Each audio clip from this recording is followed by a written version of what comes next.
Your Holiness, they're going to push the video, and once the video finishes, I will do an introduction and then hand it over to Pico and to you to continue the conversation. Right.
그렇지 벌써. 고주 롱에 직등교입니다. 가.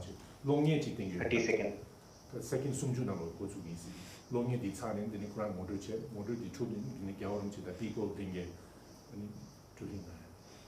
30 seconds, Your Holiness, and now 20 seconds.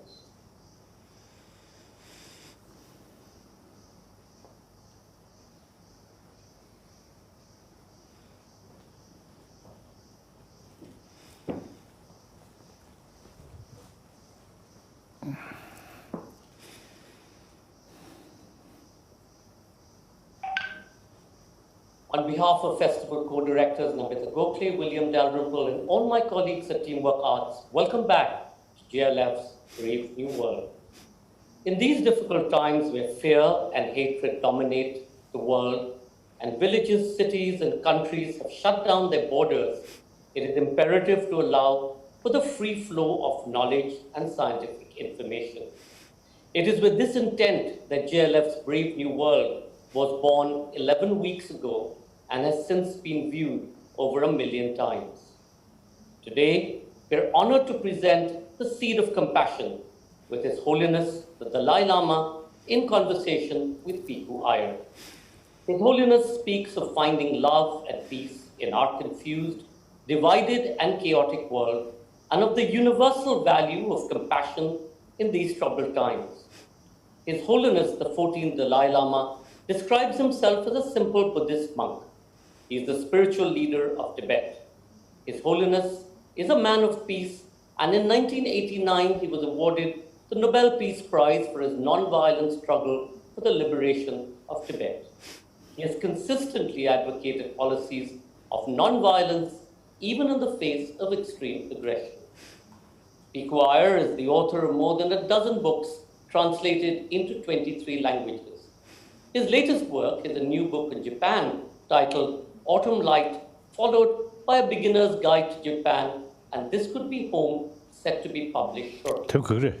Please do remember to comment and ask questions by typing it in the comment section. And in case any of you drop off due to bandwidth issues, you can find us on your YouTube channel, Jaipur Litfest JLF, or of course on His Holiness's channel. Ladies and gentlemen, the Seed of Compassion, His Holiness the Dalai Lama in conversation with Pico Iyer.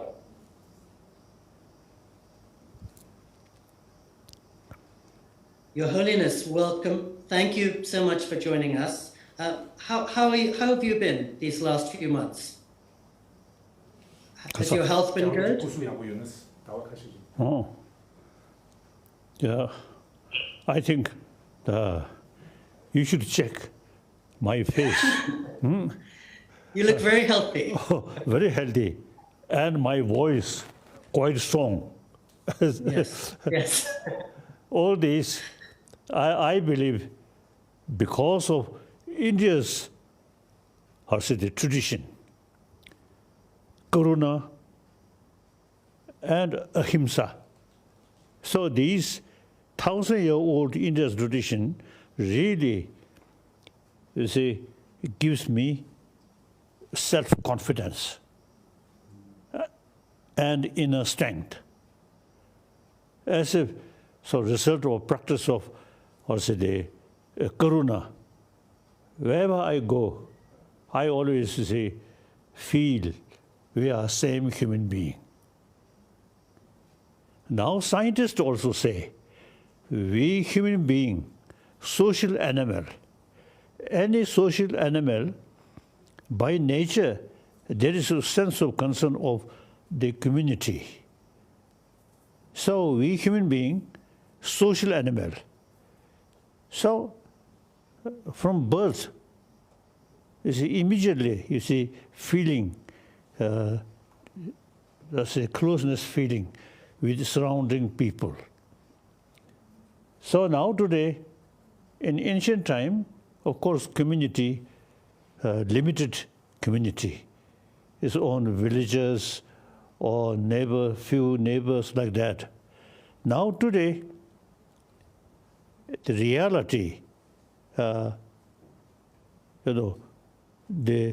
global economy, no national boundary. Whole world, east, west, south, north, whole world is actually one community.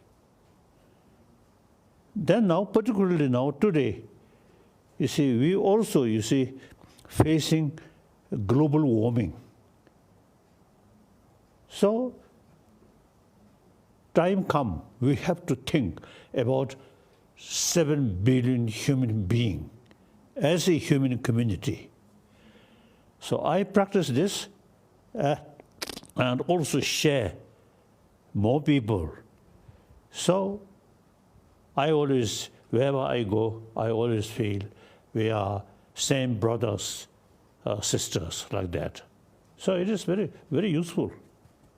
India's karuna and ahimsa. So the last 4 months, you've mostly been alone, I think. How do you develop and practice karuna and ahimsa? Are there specific practices that others of us could try to develop that? Karsa. Ningji. Now, recent month, now because of the illness, some kind of, what is it? Pandemic. Pandemic. Academic. Pandemic. Oh. So this problem. So the concerned people, asked me, I should not meet people, except, this, like television. So I have, holiday. And my daily prayer, at least 4 hours meditation. As soon as I wake up, I meditate karuna.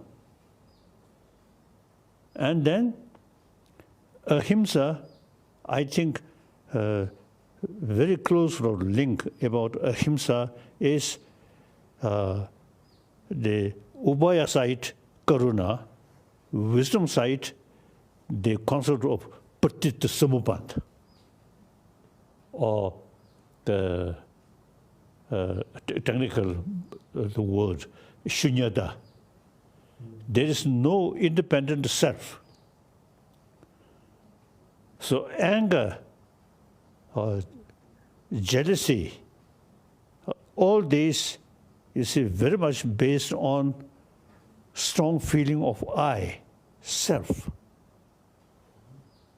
So the concept selflessness, that reduce the very basis of destructive emotion. Now, according to quantum physics also, now there is big differences, appearance and reality. Appearance, everything you see, independently exist there. The reality, if we go deeper, then it is not like appears. You see, a deeper level, something different. So most destructive emotion, you see, based on appearances. So the deeper level, shunyata, nothing independently exists. Nothing exists as appears. That understanding reduces the basis of all negative emotion. Negative emotion, you see, on the basis of appearances, you see, good thing there independently, bad thing there independently. With that feeling, then anger, attachment, these things happen. So that's Buddhist philosophy very clearly mentioned. And now my Indian friend, late Kasa, Rajaramana. So he once told me, quantum physics in the West, something new. In this country, 2,500 years ago, already developed. It is very true. So quantum physics theory and the Nagarjuna's sort of theory, quite similar. I practice that daily, very seriously. As soon as I wake up, I just usually think, where is I, where is self? You can't find. So feeling of self, that at the basis of anger, attachment, fear. So that feeling reduce, all these negative emotion automatically reduce. The positive emotion, such as karuna, these are based on reason, not on the basis of appearance, but deeper level. So therefore, it is quite, it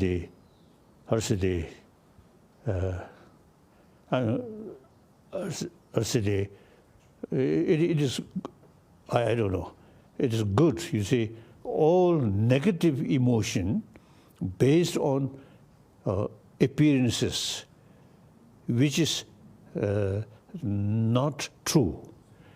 All karuna, or like all these positive emotion, not based on that. So you see, through reasoning, you can increase karuna. So India, 3,000 years already concept of karuna, and for that, shamatha, vipassana, you see, method training our mind already developed in this country. So these very, very useful for me, very useful. When I wake up morning, I just start thinking, where is self? Where is I? Where is Dalai Lama? No. Mere sort of what's the designated. Otherwise, nothing pinpoint. Besides this body, mind, where is I? Where is self? That's Buddhist concept of anathema theory. Anathema, selflessness, like that. So these are very useful in order to tackle our emotion. So emotion is the actually destroyer of peace of mind, and eventually destroy your own physical health. So I have some special medicine in order to keep healthy body through healthy mind with this philosophy. And plus, each night, 9 hours sleep. One time, one time in East India, I think 3-4 years ago, when I was there, one Indian politician also there, one politician, BJP politician there. So within a few days, we become a very close friend. So then one morning, when we met, he asked me about my rest or sleep. And I told him, no problem. I always 9 hours sleep, then 4 hours meditation. Through that way, sharpening my mind, so I can easily cheating other people. then his sort of immediate sort of response, very nice. He only 6 hours sleep. He cannot cheat other people.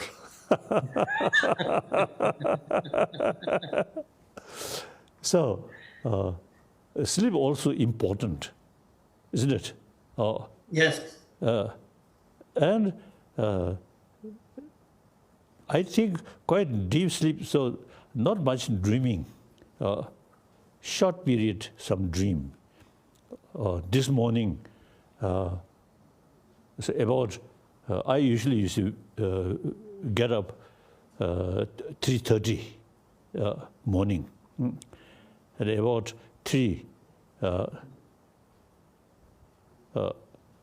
just short sleep, some dream, some deities, some kind of blessing here, Om, Ah, Hum, like that. So it is good. It is good.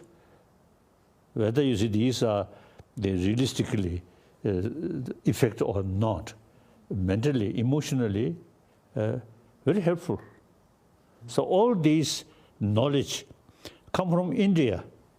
So these days I emphasize India should revive 1,000-year-old India's tradition about mind, about inner world. The modern education, you see, much sort of oriented about material value, and including physical. The existing modern education never mentioned about our mind or about our emotion and how to tackle these destructive emotions. So now India, I think India is the only nation who can combine ancient Indian knowledge about the inner world, about emotion, and combine with modern education. Then I think India really can help humanity besides material development and proper development of inner world. So real world peace must sort of develop inner peace. With anger, with jealousy, with too much sort of self-centered sort of attitude, peace, not very difficult to achieve. Now today we can see. So therefore, the India's tradition, I think, have a great potential to make contribution for world to develop peaceful, compassionate world. Now, I know Your Holiness is very concerned with education, and you speak about educating the heart for young children. Right. That's something different from training the mind, is it? What exactly is educating the heart? They see warm-heartedness not through prayer, not through just belief, no. Fully utilize human intelligence. So we want healthy body, happy person, and including also healthy sleep. So in these related with our mind, our emotion. So more detailed sort of knowledge about mind. Usually people, when we say consciousness or mind, only sensorial consciousness. Now the anger, attachment, fear, these come from sixth mind, chit. So in order to tackle these things, you should study more about the whole system of chit, mind, main mind. So the way to, I'll say, training or way to deal with mind, only human wisdom. Analyze, thinking, analyze. What kind of a mind or emotion is useful? What kind of emotion harmful? Make clear. Then all positive emotion, negative emotion, you see, based on its own causes.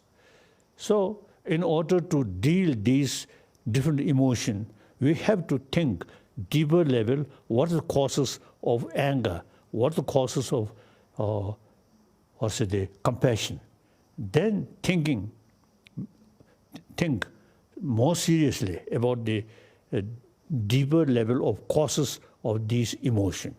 Then try to make effort. The sources of positive emotion increase. The sources of destructive emotion with knowledge then can reduce. So the human brain, very important. Not just pray or close eye, not much thinking, not that way. Fully utilize human intelligence and combine with our own experiences. Then through that way, we can change our emotion gradually. Positive emotion increase, destructive emotion can reduce. So that's my main practice. So all these come from India's knowledge. So now, as I mentioned earlier, India, I feel a great potential to make a contribution, the healthy mind through education. Western civilization completely lacking, and other major religious tradition, wonderful, but mainly based on faith. India's tradition, and particularly I think India's concept, secular, not based on religious faith, but utilize human intelligence. Now that I feel great potential through education, to train humanity. So now, you may already know, I have 4 commitments.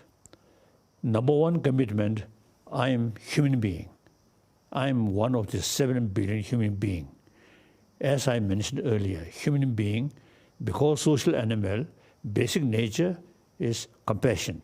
Therefore, without touching religion, simply scientific sort of research and try to promote warm-heartedness. This is my number 1 commitment. Number 2 commitment, religious harmony. It is unthinkable. Conflict, killing in the name of religion, unthinkable. All religion in spite of different philosophy, all teach us loving kindness, forgiveness, tolerance. So, religious harmony, very important. It is very possible. Look, India, over 1,000 years, you see different religious tradition there.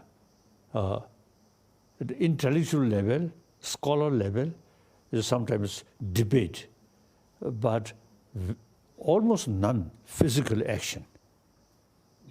So now here in India, all major world religious traditions live together. So India is the example. Religious harmony is possible. Besides India's homegrown religion, from outside, Zoroastrianism, Christianity, then Judaism and Islam, all these come from outside but settle here very well, no problem. So India, most populated two nations, one China, one India. So now India, most populated democratic country, religious harmony over 1,000 years there. So it is possible. So I try to promote religious harmony. Then my third commitment is about Tibet. I'm Tibetan, so Tibetan people trust me. So I have moral responsibility. However, the political matter, about 2001, I already retired political matter.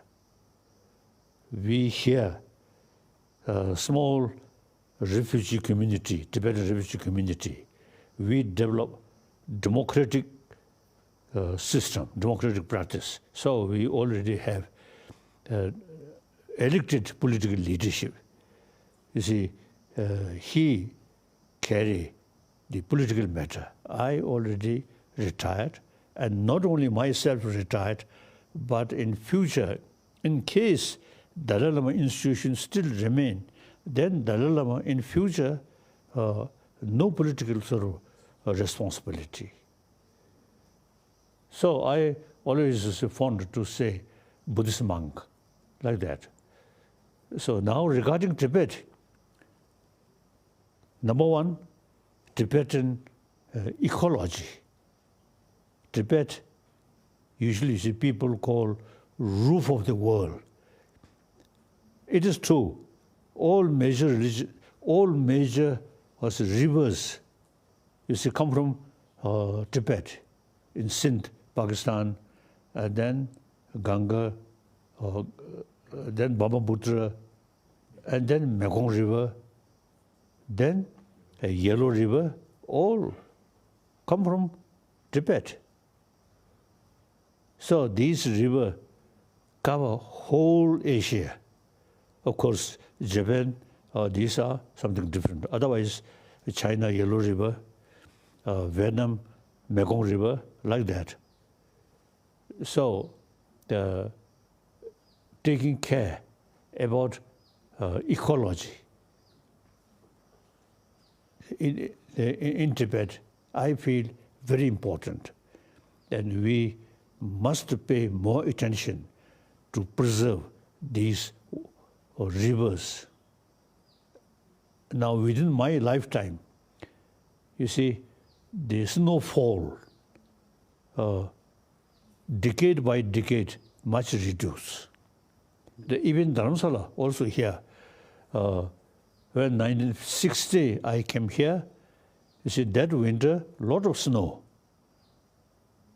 Then each year, less and less and less. So now, global warming is because of global warming. Global warming is a very serious matter. So I often, you see, express preserve ecology in Tibet. And then most important is Tibetan knowledge. 8th century, Shanda Rakshita, invited by Tibetan emperor. Since I think 7th century, Tibet already paying more attention about Buddha Dharma. Then 8th century, the Tibetan emperor Trisung Teze, he realized study is important. Therefore, in Buddhist tradition, in Buddhist tradition, the Pali tradition, Sanskrit tradition, and he developed interest about Sanskrit tradition. That's Nalanda. So he invited, at that time, the top master of Nalanda institution. That's Shanda Rakshita. He himself, great logician, great philosopher. He introduced Buddhism according Nalanda tradition. So we Tibetan, you see, follow his advice sincerely over 1,000 years till today. So I think I may say, you see, the Nalanda tradition, very sophisticated, logical philosophy like that. And with that, Tibetan sharp mind, very good.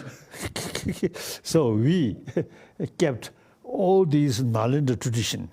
You see, we not just read, you see, a few occasions. No, the root text memorize, learn by heart. Myself, 7-year-old, already started memorizing these root text. Then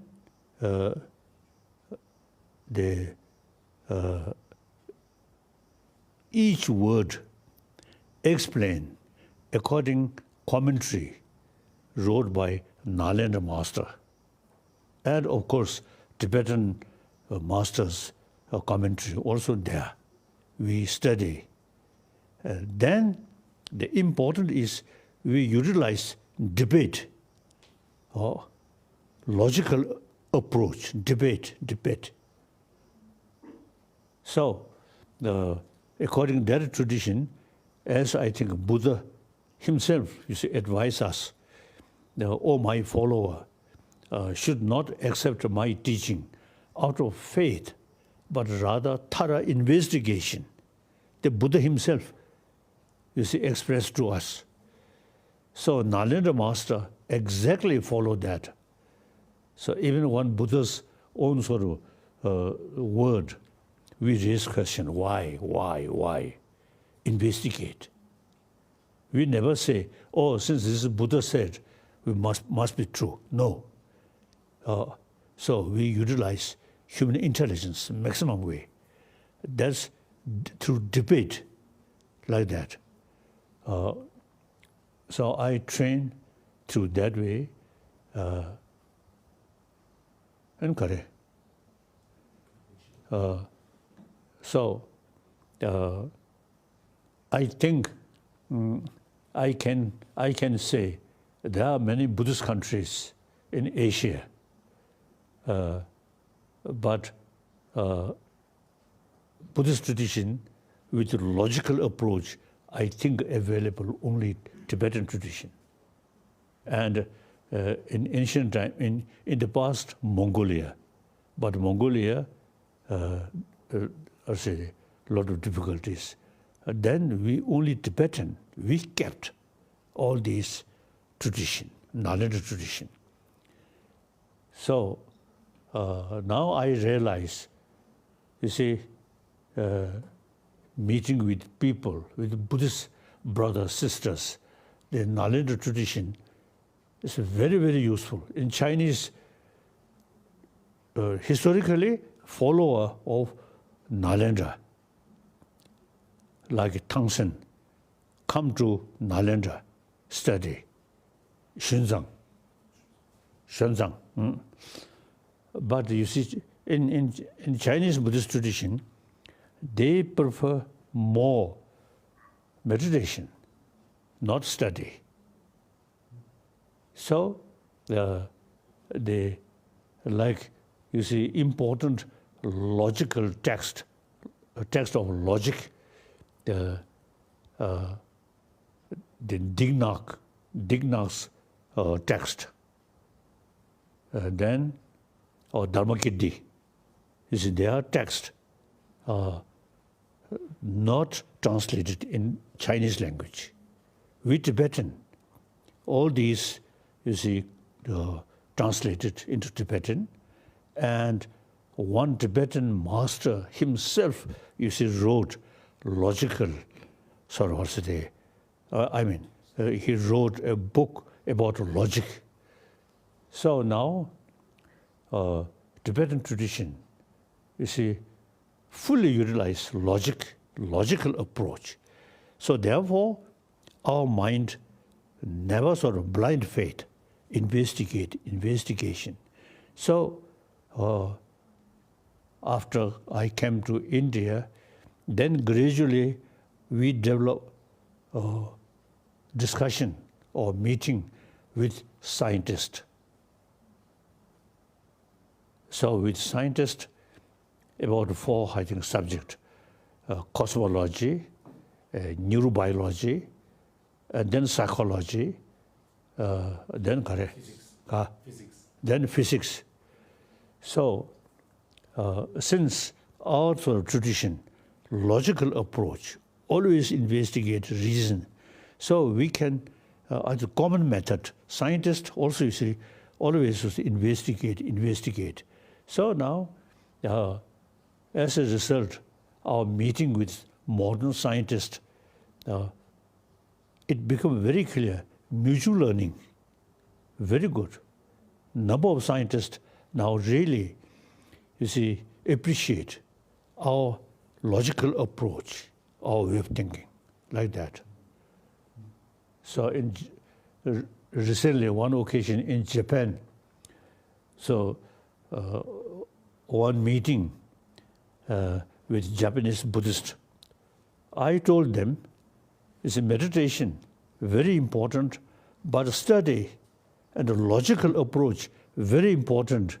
So I express, I hope, and some of these Japanese Buddhist monastery now should use as a sort of classroom, study, I told. So that I feel we Tibetan kept all this knowledge. There is real potential.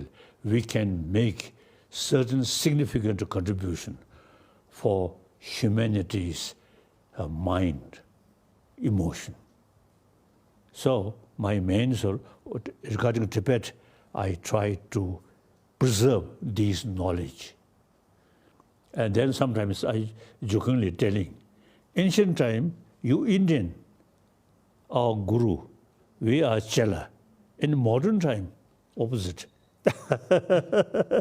Ancient our guru now become Chela. Ancient Chela, we Tibetan, now looks become guru.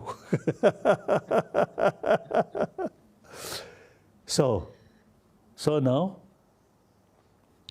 I really enjoy become refugee, stay in India. Traditionally, we consider India is Arya Bhumi, land of sacred or something. Tibetan, of course, there are some Muslims also, but mainly Buddhist. So they once a lifetime, because of what once a life, you see, visit Bodh Gaya, like Muslim Mecca. So every Tibetan is always feel once pilgrimage to Bodh Gaya, they feel now fulfill their life. So now we become refugee. So every year can go Bodh Gaya.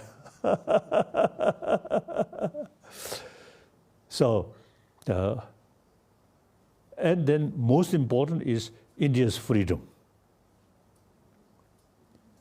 I love Chinese culture and many Chinese Buddhists, wonderful.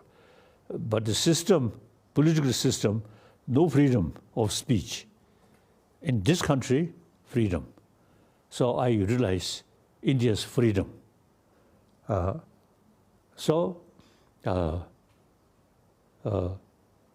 a refugee, in a way, unfortunate, in a way, much better opportunity to share over 1,000 years, which we kept all the Nalanda tradition, Indian tradition. So I myself, if I gather with top scholars, then my knowledge very limited. But among the ignorant people, my knowledge quite good. So I can utilize about my limited knowledge. And my advantage is I can speak Buddhist philosophy combination with modern science, like that. So in bigger Tibetan monastic institution, which we re-established in South India, now in their class one subject science also we introduce.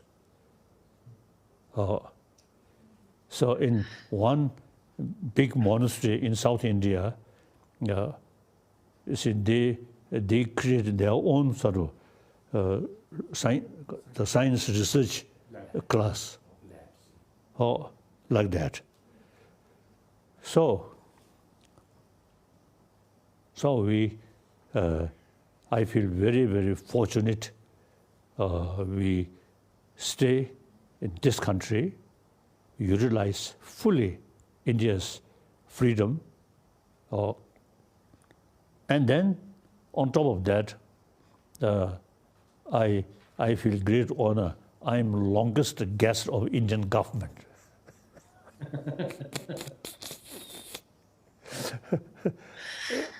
Now, the last time I saw Your Holiness in Japan, November 2018, you said you thought the world was going through an emotional crisis. Right. That maybe people not so logical, not thinking about interconnectedness. Are you worried that the world is more divided now? Yes, as I mentioned earlier, we really need the sense of oneness of all 7 billion human beings. We too much divided our nation, their nation. That is secondary level. And ancient thinking, past thinking, my nation.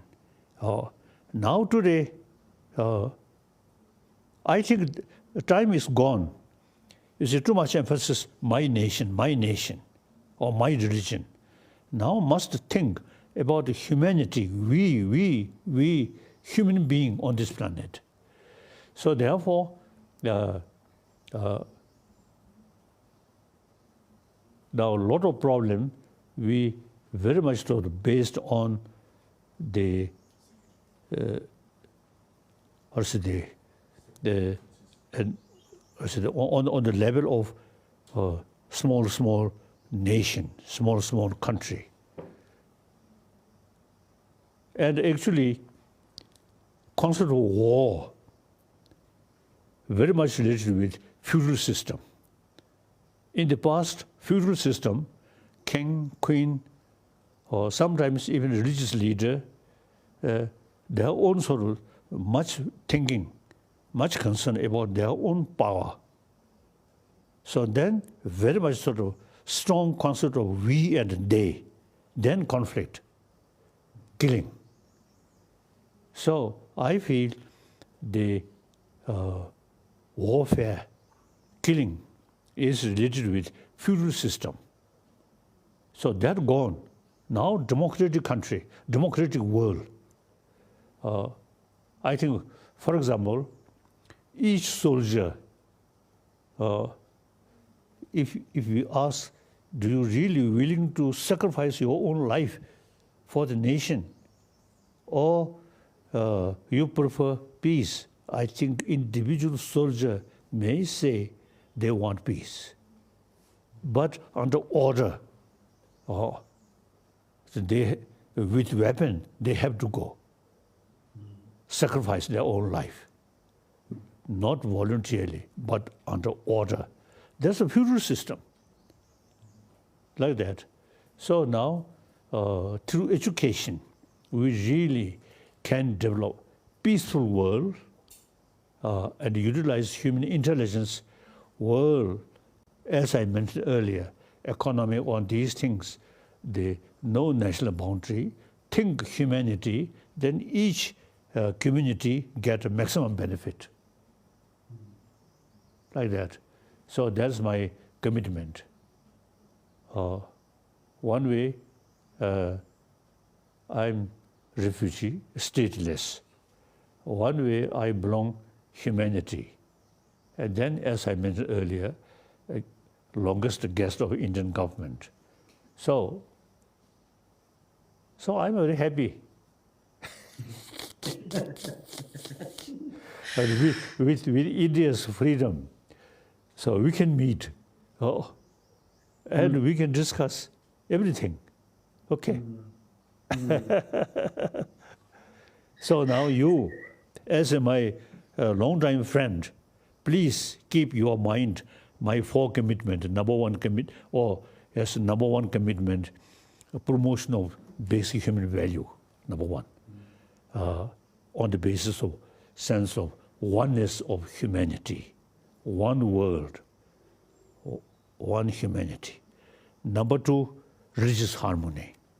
Number 3, preservation of Tibetan ancient knowledge, which come from India. And then 4th, my commitment is I'm trying to revival of ancient Indian knowledge in modern India.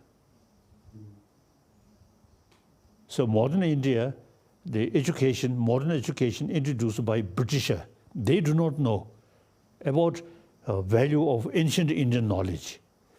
Then I think Mahatma Gandhi ji, I think more concerned about non-violence.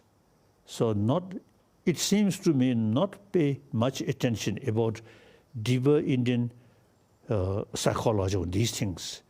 Then Pandit Nehru, more westernized.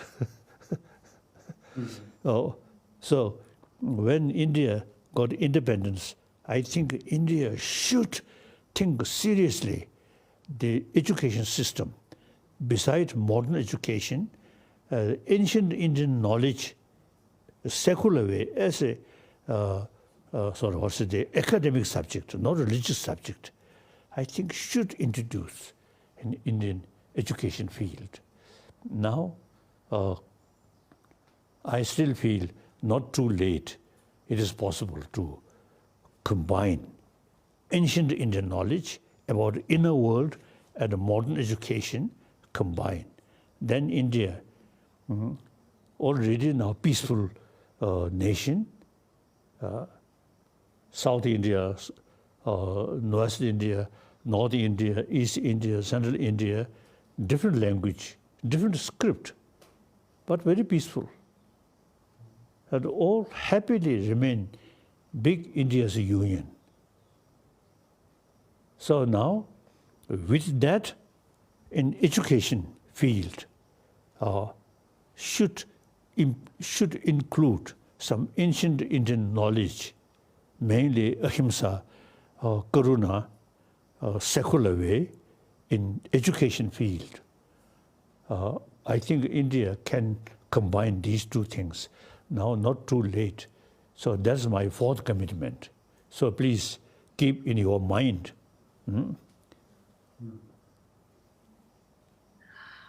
I think your Holiness is an optimist. You feel you're you'll soon be 85 years old. Do you feel that the world is better than when you were a child? That it's improving? I think improving. I always feel the spirit of European Union. First World War, Second World War, like German and French, there are a lot of killing, each as in their enemy. After Second World War, and then de Gaulle and Adenauer, they feel now killing each other, now enough, now better to think some union. So they develop European Union. The French and Germany, I think historically, the arch enemy. They develop the main sort of idea of European Union. So as a sort of result of European Union, last few decades, no longer any killing among the member states. So that's, I think, beginning of, in 20th century, I think the early part of 20th century, unthinkable. Now, later part of 20th century, European Union developed. I think wonderful. And sometimes I just to see express the NATO headquarters should shift to Moscow. Then the millions of Russian mind or Western NATO is something negative force. So eventually, I think in European Union, Russia should include. Now English, they feel some different sort of ideas. I think they too much sort of emphasis the few centuries is in the British Empire. Now today, British England, a small island. I think, of course, that is up to Britisher. I have no right to say, but I prefer should remain in European Union, and then further extend eventually Eastern European countries, and then Russia also should be part of that union. I feel. Then that spirit, union, I think Africa should develop union, and Latin America a union. Then gradually, like a United Nations, now should expand. You see, all different nations really represented there and equal. I think really worthwhile the veto power undemocratic. So the purely democratic sort of spirit. Now today, United Nations, I think wonderful, wherever the poor human beings, difficulties or starvations, like the recent Burma's, the one community. United Nations really pay much attention. Then Yemen. Mm-hmm. So, at present, the United Nations sort of, also the leader, also very good now, thinking, really, you see, seriously, all these poor people. And then of course, one thing, the huge gap, rich and poor. That is also, the millions of people, poor people, really facing, some cases, starvation. Really unthinkable. So we, according to the sense of oneness of a human being, the gap rich and poor must reduce. Like that. So like that. So the most unrealistic thing is isolation. That doesn't make sense. 그래서 Isolation is a big problem. Isolation the 강의 절티고서 내가 소소 사무단에 정말 좋아하는 oh yes, we really need a sense of oneness of human being. Otherwise, to say my nation, my religion, their religion. That is the source of problem. Immediately, economically, also you see this create problem. Then, a more serious way, fighting. Now in our neighbor in this Kasadi, Syria, in this area, Shia, Sunni killing each other. Unthinkable. I never heard problem among Indian Shia and Sunni. I never heard a problem because India's religious harmony. And the same Muslim country, now Shia country, like Iran or Saudi Arabia, and these Shia and Sunni also now source of problem, even fighting. Very sad, very sad.